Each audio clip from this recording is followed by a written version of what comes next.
Assalamualaikum warahmatullahi wabarakatuh. Bismillahirrahmanirrahim. Alhamdulillahirabbil alamin wa bihi nasta'inu ala umuri dunya waddin. Wassalatu wassalamu ala asyrafil anbiya wa imamil mursalin wa ala alihi wa sahbihi ajmain, amma ba'd. Para siswa, siswi MTS Nahdlatul Muslimin kelas 8 yang berbahagia, pagi ini masih semangat kita untuk mengikuti PJJ, pembelajaran jarak jauh. Bagaimanapun harus kita laksanakan karena memang situasi belum normal, dan kita tetap semangat untuk mengikuti pelajaran-pelajaran di madrasah kita sesuai dengan jadwal yang telah ditetapkan. Dan pagi ini kita bertemu dalam mata pelajaran tajwid yang menggunakan kitab Tuhfatul Atfal yang dikarang oleh Kiai Sulaiman Al-Jamzuri. Kita mulai dengan membaca basmalah bersama-sama. Bismillahirrahmanirrahim. Para siswa, mungkin pertemuan ini adalah membahas materi terakhir dari materi ulangan harian bersama.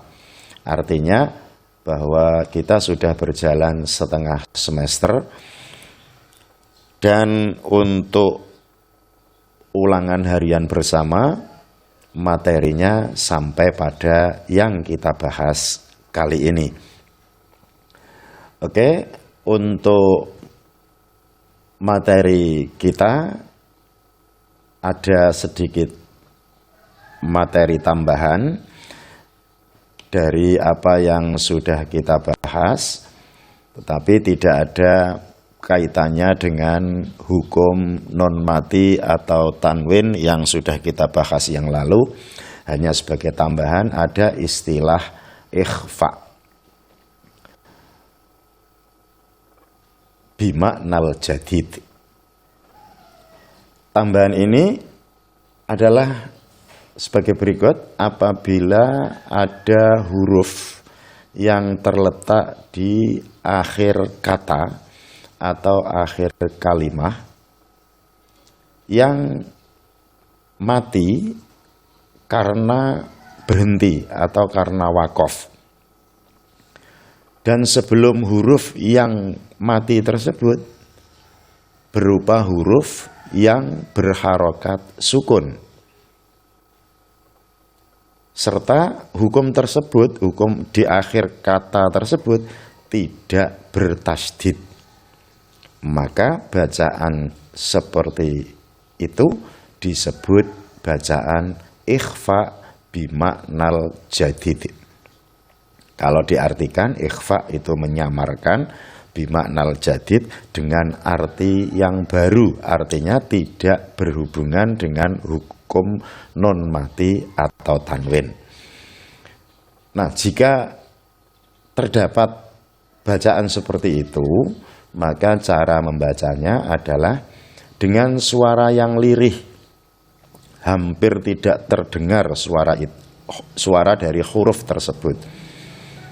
Huruf apapun, tidak harus nun, semua huruf hijaiyah jika posisinya pada akhir kata tidak bertasdid, dibaca mati karena wakof, dan didahului dengan huruf yang berharokat sukun, maka membacanya dengan suara lirih, hampir tidak terdengar, meskipun harus tetap diucapkan dengan lesan. Harus terucap, tetapi hampir tidak terdengar karena samar. Bacaan seperti ini disebut bacaan ikhfa bimaknal jadid. Untuk lebih jelasnya, kita coba mengambil beberapa contoh. Yang pertama, ayat idza jaa nasrullahi wal fath. Kata al-fathu huruf akhirnya adalah ha. Harokat aslinya dhammah hu. Tetapi karena berhenti, karena dibaca waqaf, maka ha dibaca mati atau sukun. Sedangkan sebelum huruf ha tersebut adalah huruf ta yang disukun. Dan huruf ha tidak ditasdid. Bacaan aslinya adalah al-fathu, al-fathu. Tetapi karena berhenti maka menjadi al-fath. Haknya lirih, al-fath. Tidak boleh al-fatah, tidak boleh.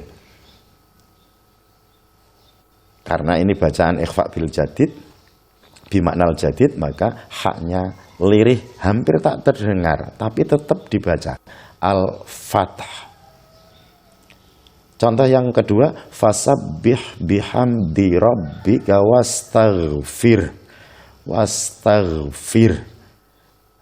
Harokat aslinya dhammah. Karena berhenti dibaca mati atau sukun, sebelum ha ada huruf ra yang disukun dan ha sendiri tidak bertasydid, maka haknya dibaca lirih samar. Wastaghfir wal asr innal insana lafi khusr. Biasanya kita membacanya wal asri innal insana lafi khusrin illa.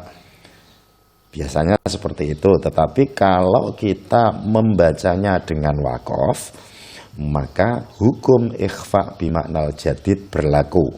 Wal asri dibaca wal asr. Khusrin dibaca khusr. Innal insana lafi khusr. Tidak boleh innal insana lafi khusr. Tidak boleh. Inna anzalnahu fi lailatul qadr.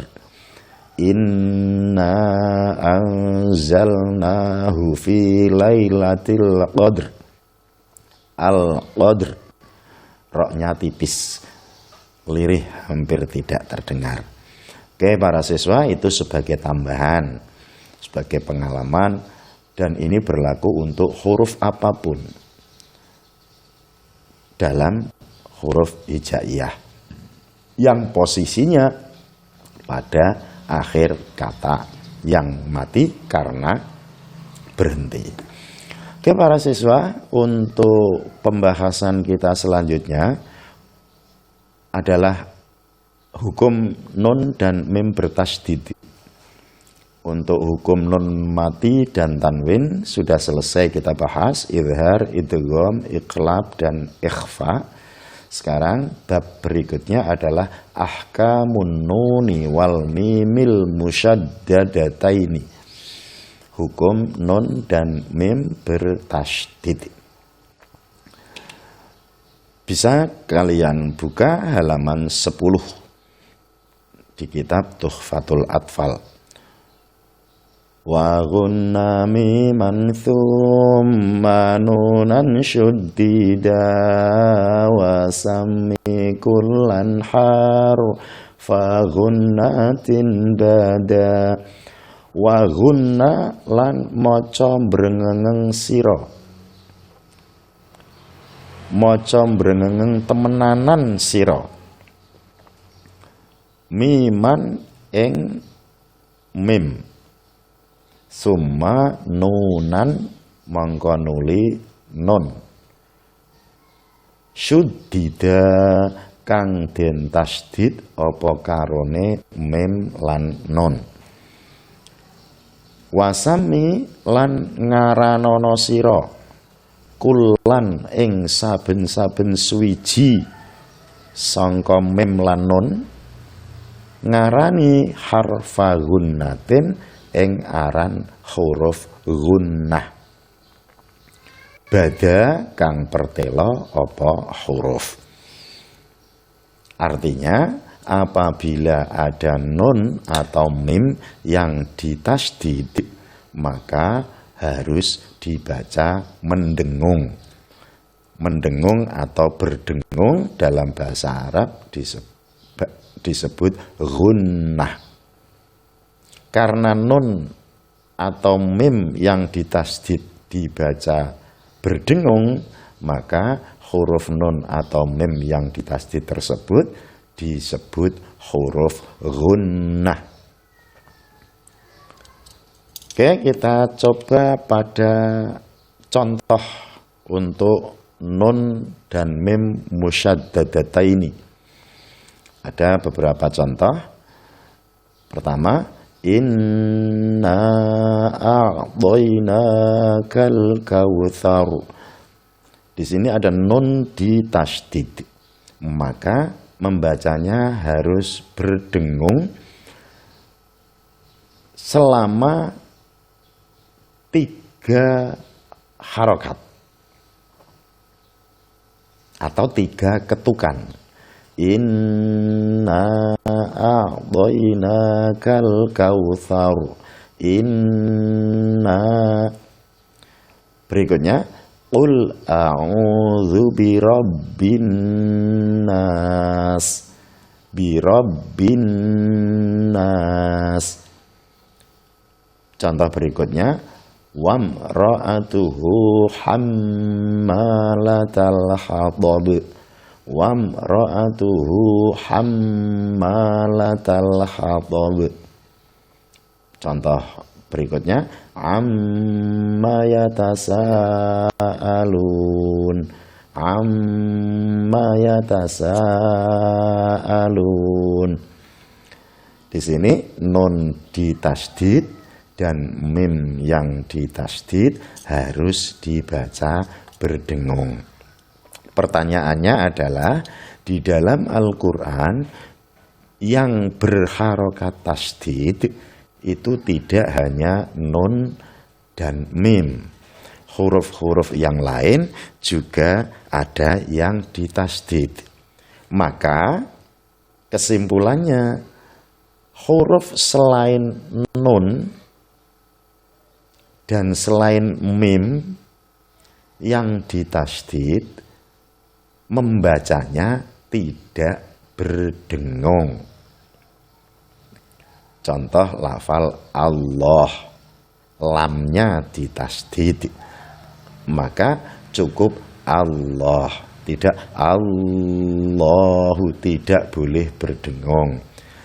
Contoh lagi, iyyaka na'budu wa iyyaka nasta'in. Tidak boleh iyyaka, tidak boleh. Cukup 1 harokat, iyyaka na'budu.